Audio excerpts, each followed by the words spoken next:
Olá, bem-vindos a mais uma análise aprofundada aqui no nosso espaço. Hoje a gente vai mergulhar num lugar bem particular, sabe? Fronteira dos Vales, lá em Minas Gerais, na divisa do Mucuri com o Jequitinhonha. E para nossa conversa, a gente está usando uns trechos de um documento bem completo, quase um raio-x da cidade, falando da história, da política, economia, cultura, tudo. A nossa ideia aqui é tipo desvendar as camadas desse lugar, né? Como que um esconderijo de foragidos, lá atrás, virou essa comunidade de hoje, com política pegando fogo, economia dependendo da prefeitura, mas ao mesmo tempo um povo festeiro e uma herança quilombola super importante. Vamos tentar entender o que é viver entre mundos ali. Exato aí. E a própria geografia, né? Estar nessa fronteira entre dois vales já diz muito, é quase um símbolo desses contrastes todos. A história de lá é marcada por isso. Isolamento e comunidade, segredo e festa. É uma luta constante para sobreviver e se afirmar. Interessante mesmo você começar por aí, porque a origem, pelo que está no material, é totalmente fora da curva, né? Nada de bandeirante chegando, nada disso. Começa com gente fugindo da polícia, lá por 1891. Exato. A região era só mato, isolada, e aí virou esconderijo para dois irmãos. Um deles, um tal de João Bussu, de onde hoje é Medina. Parece que cometeram um crime e precisavam sumir do mapa. E aí, no meio do nada, para se falarem sem dar bandeira, inventaram um código. Batiam duas pedras uma na outra, um som tipo pam-pam. Que acabou virando o nome, né? Isso. O lugar ficou conhecido como Córrego do Pampam. Uma fundação quase de filme, né? Totalmente. E essa origem meio clandestina, né? Isso não é só uma historinha, não. Deixou marcas muito profundas, sabe? Na cultura da comunidade. Como assim? Que tipo de marcas? Pensa comigo. Se você precisa se esconder, o que vira valor? O segredo, né? A lealdade total com quem tá junto com você, desconfiança de gente de fora. Faz sentido. E aquela coisa de se virar sozinho, resolver os problemas ali dentro, sem chamar ninguém de fora. Isso tudo foi forjado ali, na marra. Ajuda a entender por que eles são tão unidos para certas coisas, mas talvez também explique por que a política lá, depois, ficou tão intensa. Nasceu da necessidade de ficar quieto e sobreviver junto. Quer dizer, essa mentalidade inicial de a gente aqui contra o resto pode ter ecos até hoje. Tipo, na forma como os grupos políticos se fecham ou como reagem a coisas de fora. Olha, é bem possível. Essa necessidade de se proteger pode ter criado laços muito fortes, sim, mas também barreiras, né? E quando o lugar cresce, vira cidade, essas dinâmicas podem acabar virando disputa interna pelo poder, talvez com essa mesma lógica. Lealdade ao seu grupo e desconfiança do outro lado. Entendi. E o Córrego do Pampam não ficou escondido para sempre, claro. O documento mostra que em 1938 virou o distrito São José do Pampam, ligado a Teófilo Otoni. Mas aí veio a luta para virar município, que aconteceu em 1963. Nasceu o município de Pampam, e depois mudaram o nome para Fronteira dos Vales, que pegou bem, parece, por causa da localização mesmo. Um nome que faz mais sentido geograficamente, né? Exato. Só que aí, com autonomia, com prefeitura própria e tudo, veio uma divisão que, pelo jeito, partiu a cidade no meio. A briga dos pé rachado contra os pé liso. E o material frisa. Isso não é só briguinha de partido, não. É quase identidade social oposta. É isso mesmo. Os nomes já dizem muito, né? São muito simbólicos. Pé rachado. Lembra o quê? Trabalhador rural, né? Aquele que pisa na terra, no pesado, muitas vezes descalço mesmo, o pé fica marcado. A base trabalhadora. Isso. E pé liso. Sugere uma elite, talvez os donos de terra, da pecuária mais forte. Gente que, metaforicamente, não suja o pé no trabalho braçal, entende? É uma divisão que parece ir fundo nas classes sociais, nas visões de mundo. E essa divisão não é só discurso, né? Tem consequência real, pesada. O documento até cita um caso, a cassação do prefeito Rosiné Sena de Oliveira em 2013. Sim, esse caso mostra bem como a coisa é acirrada. A acusação era de usar um micro-ônibus da saúde para levar eleitor para regularizar documento em Teófilo Otoni. Uma coisa assim. Nossa. E o que deixa tudo mais tenso é que a eleição original tinha sido decidida por muito pouco, tipo 42 votos de diferença só. Então a cassação, nesse clima, não é só um ato administrativo, é um capítulo quente dessa guerra entre pé rachado e pé liso. Mostra como a política tá no dia a dia, mexe com paixão e tá ligada na estrutura social e, como a gente vai ver, na economia também. E falando em economia, como ela entra nessa história? O que sustentava a fronteira dos vales lá atrás? Bom, a base sempre foi a terra, né? A agropecuária. O documento fala de gado de corte, gado de leite. Um detalhe interessante é que o leite é todo vendido para fora. Ah, é? Não processam lá. Pelo jeito, não. Indica que o foco é mais na matéria-prima mesmo. E além do gado, tinha arroz, café, essa base tradicional com o apoio da Secretaria de Agricultura de lá. Ok, essa é a foto antiga. Mas e hoje? Como está a economia de verdade, segundo os dados? Aí que o cenário muda. E muda muito.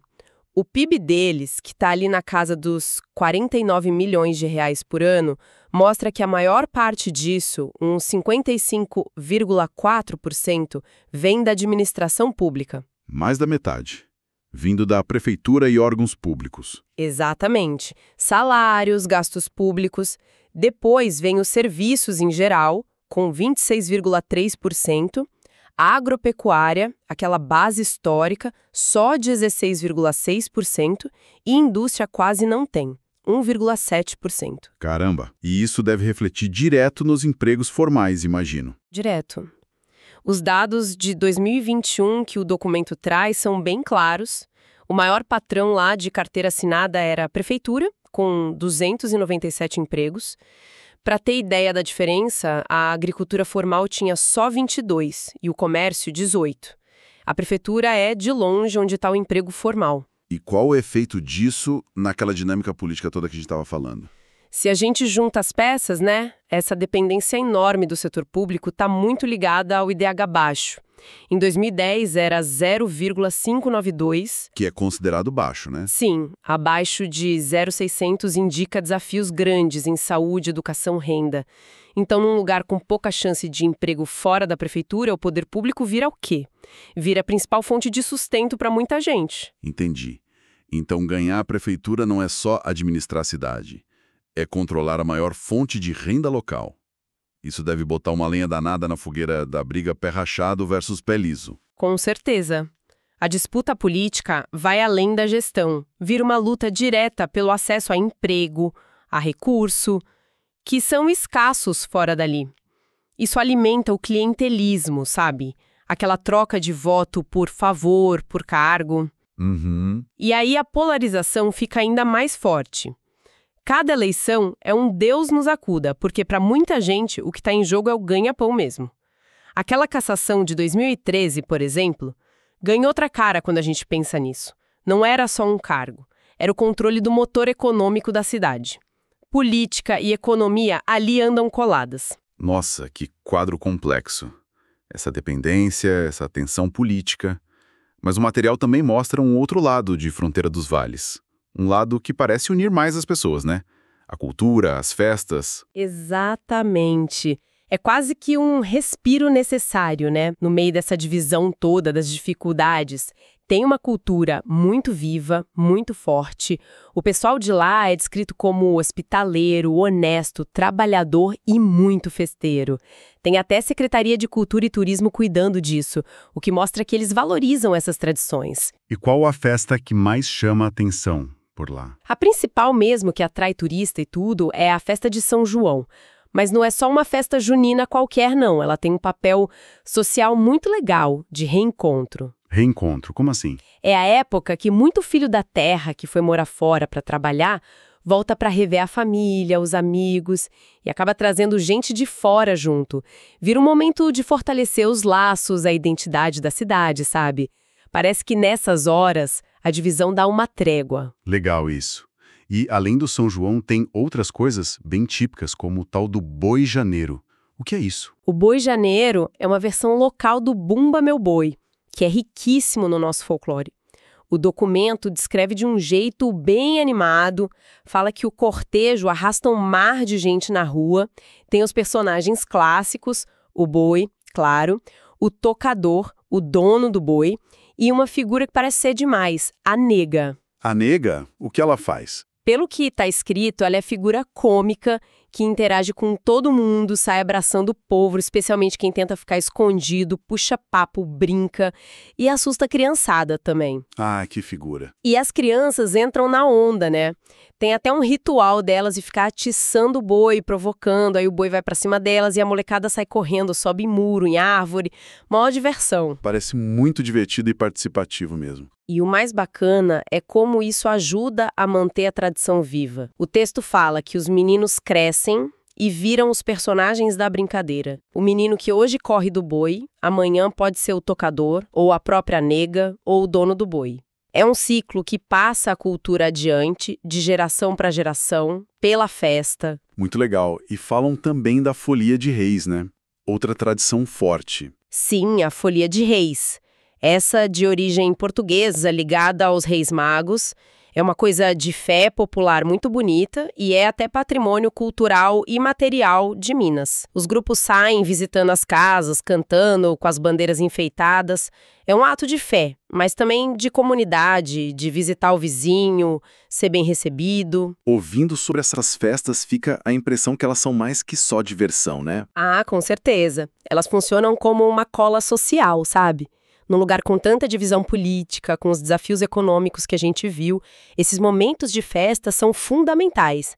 É onde o pessoal reforça a identidade comum, os laços de família, de vizinhança, a história local.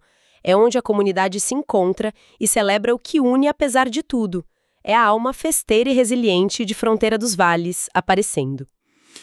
E falando em identidade, em história, em resiliência, o material traz um outro ponto crucial de Fronteira dos Vales: a presença e a luta das comunidades quilombolas. Sim, isso é fundamental para entender a cidade e muitas vezes fica meio escondido.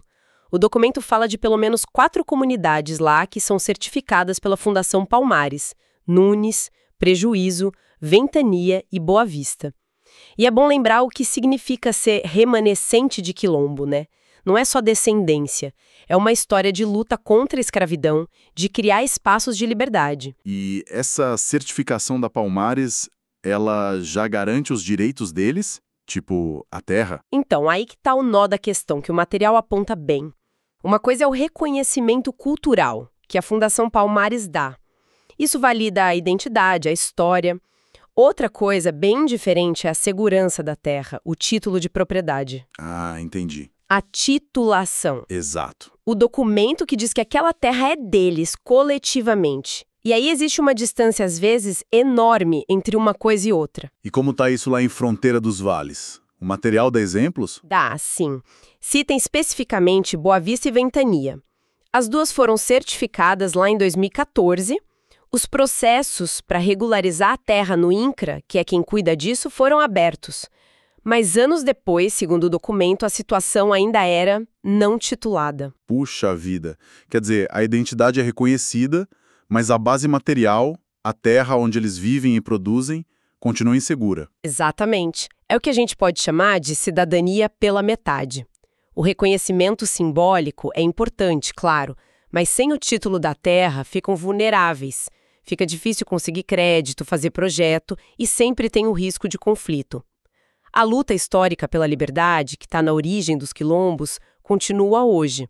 Não mais contra o senhor de engenho, mas contra a burocracia, a falta de prioridade, às vezes até contra interesse econômico na terra deles. Entender essa luta, que muitas vezes é silenciosa, é essencial para ver Fronteira dos Vales por inteiro.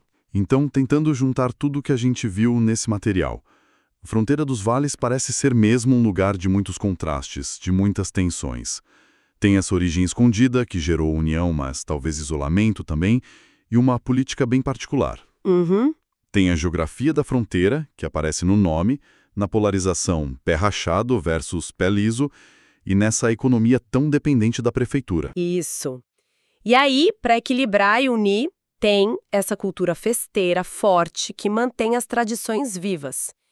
E, atravessando tudo, a presença marcante das comunidades quilombolas com essa história de resistência e a luta de hoje pelo direito à terra, que mostra bem essa diferença entre reconhecer no papel e garantir na prática.